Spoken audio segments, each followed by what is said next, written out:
Rappel de 9 ambassadeurs maliens. Balai diplomatique sur fond de népotisme et de corporatisme. Le 1er avril 2021, à la stupéfaction générale, le ministre des Affaires étrangères, ancien conseiller diplomatique d'Ibeka, a fait fuiter dans la presse sa volonté de remplacer 9 ambassadeurs. Ainsi, depuis un certain temps, des confidences annoncent les noms des futurs ambassadeurs. On y évoque notamment les futures nominations du général Mahaman Touré à Moscou, du général Moussa Agéin Faye à Niamey, de l'actuel secrétaire général du ministère Boubacar Gourou Dial à Paris ou encore de Madou Diallo à l'UNESCO. Pour justifier cette campagne de purge diplomatique, le ministre Zéini Moulay évoque que les mandats confiés aux ambassadeurs concernés par l'ancien président Ibeka sont arrivés à échéance. En outre, sous la pression du syndicat des agents diplomatiques et du Premier ministre, lui-même issu du corps diplomatique, le ministre des Affaires étrangères prétend vouloir professionnaliser les postes d'ambassadeurs.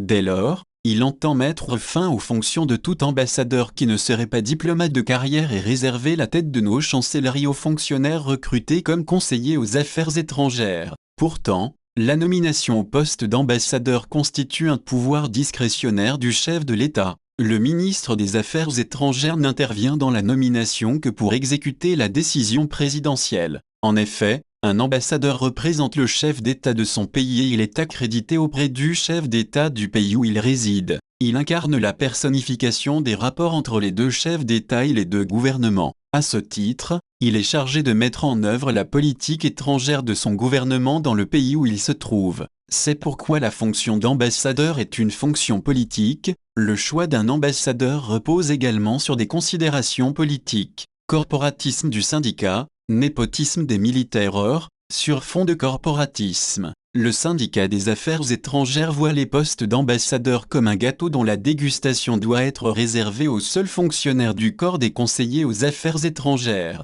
Ils y voient un moyen de prendre leur part au festin que représente l'administration malienne. Au même moment, certains officiers supérieurs de l'armée malienne ont décidé de laisser les dangers et les risques du terrain aux forces étrangères de la MINUSMA et de Barkhane. Ils ont fait le choix de l'abandon de la fonction militaire au profit des bureaux climatisés et autres privilèges civils de la haute fonction publique. Ils veulent donc profiter de la présence de leurs amis parmi les autorités de la transition pour squatter des postes d'ambassadeurs. Le corporatisme du syndicat et le népotisme de certains militaires sont sur le point de transformer l'appareil diplomatique malien en un gouffre financier au profit d'une oligarchie militaro-syndicale. Rappelons que l'image des autorités de la transition est de plus en plus écorchée tant aux yeux des citoyens maliens que de la communauté internationale par la nomination intempestive de colonels à tous les postes stratégiques de l'administration publique. La classe politique malienne et la communauté internationale déduisent de la colonisation de l'administration la volonté des autorités de la transition de verrouiller l'administration et l'appareil électoral pour s'éterniser au pouvoir.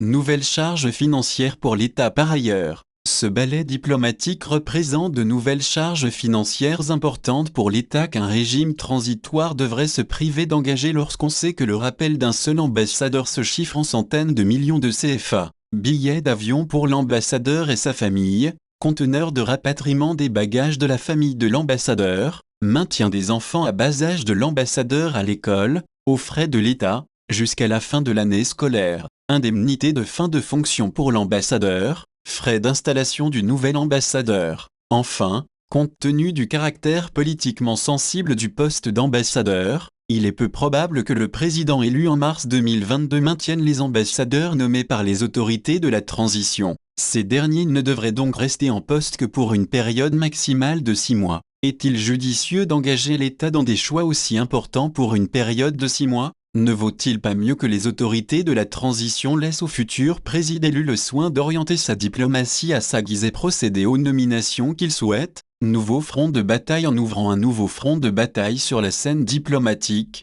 les autorités de la transition créent le risque de la crispation d'une partie de l'administration qui, ajouté aux mécontentements sociaux des réformes territoriales, électorales et constitutionnelles à venir, réunit les conditions d'une implosion du régime transitoire. Oumar Sissé source, l'Indépendant.